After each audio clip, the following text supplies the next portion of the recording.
ससुराल मेरे आगे पाछे डोले, गोरे आके बैठवा तो जीजा जीजा बोले।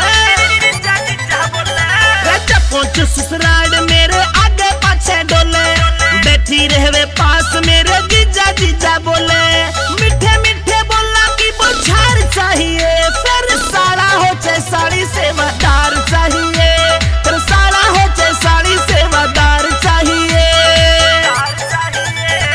फिल्म दिखावे शहर घुमावे जीजा साली ने, नरम सुबह का मानस हो जो सहले नखरे आली ने।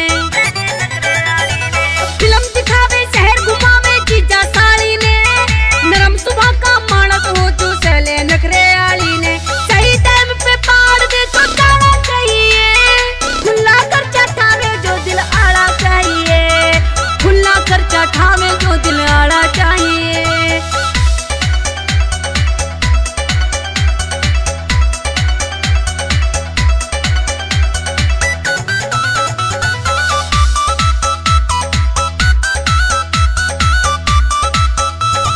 बेशक नखरे बाज हो मना लूंगा उसने, मिट्टी गोली देके मैं भगा लूंगा उसने।